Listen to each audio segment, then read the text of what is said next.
नमस्कार बंधुरा आपनारा सबाई केमन आछेन आशा करी भालो आछेन आमिओ भालो आछि। आजके एकटा नतून रेसिपि निये चले आसलाम। भिडियोटा शुरू थेके शेष पर्यन्त देखते थाकुन। कयटा इलिश माछेर माथा निये नियेछि, नुन हलुद मेखे रेखेछि और एखाने पुঁই শাক और कयटा सब्जी केटे रेखेछि। एबार कड़ाईटा गरम हये गेছে, कड़ाईते तेल दिए दिलाम। आमि एटा सर्षेर तेलेই रान्ना करब आजके।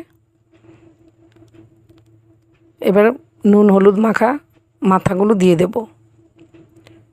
माथागुलो आमि भालो करे उल्टिए पाल्टिए भेजे नेब। माछटा छोटो होले कि होबे बंधुरा, खेते दारुण स्वाद। जारा खेयेछेन तारा अवश्यई जानेन, जारा खाननि तारा खेये आमाके कमेंट करे अवश्यई जानाबेन।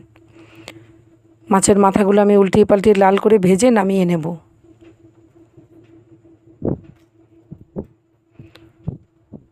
माछेर माथागुलो भाजा हये गेছে, नामिये निচ্ছি। এই তেলের মধ্যেই দিয়ে দেব শুকনো লঙ্কা, জিরে আর চেরা কাঁচা লঙ্কা।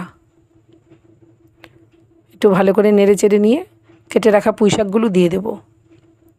পুঁই শাকটা দিয়ে আমি ভালো করে মিশিয়ে নেব।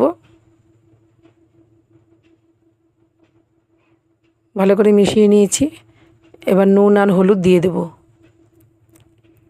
পরিমাণ মতো দিয়ে দিলাম লবণ আর হলুদ। এবার লবণ হলুদটাকে ভালো করে আমি মিশিয়ে নেব।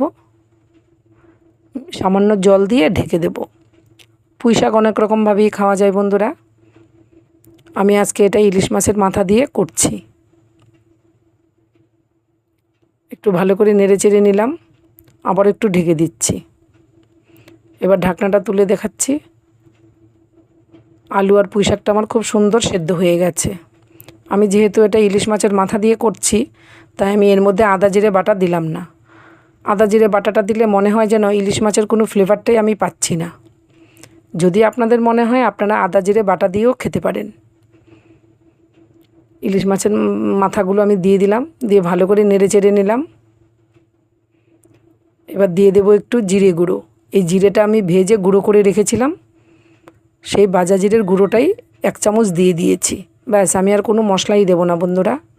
আপনারা একদিন এইরকমভাবে খেয়ে আমাকে কমেন্ট করে জানাবেন। মাছের মাথাটা আমি খুন্তি দিয়ে এরকম করে 2 ভাগ করে দিচ্ছি, এর বেশি ভাঙবো না, তাহলে তরকারিটা পুরো কাটা কাটা হয়ে যাবে। এবার আমি নামিয়ে নিয়েছি। আমার এই ইলিশ মাছের মাথা দিয়ে পুঁই শাকের রেসিপিটা কেমন লাগলো কমেন্ট করে জানাবেন। যদি ভালো লেগে থাকে প্লিজ একটু লাইক কমেন্ট শেয়ার করে দেবেন। আমি এরকম নতুন নতুন রেসিপি নিয়ে আপনাদের কাছে আবার চলে আসব। আপনারা সবাই ভালো থাকবেন, সুস্থ থাকবেন। এবার আমি দুটো ভাত বেড়ে খেয়ে নিচ্ছি। একটা থালায় আমি ভাত নিয়ে নিয়েছি, আর ইলিশ মাছের মাথা দিয়ে যে পুঁই শাক করেছিলাম সেটাও নিয়ে নিলাম। এবার নিয়ে আমি খেয়ে বলছি আপনাদের কেমন লাগলো। আপনারা অবশ্যই বাড়িতে করে খেয়ে দেখবেন, আমার কথাই তো আর হবে না। খুব দারুণ হয়েছে বন্ধুরা। টাটা।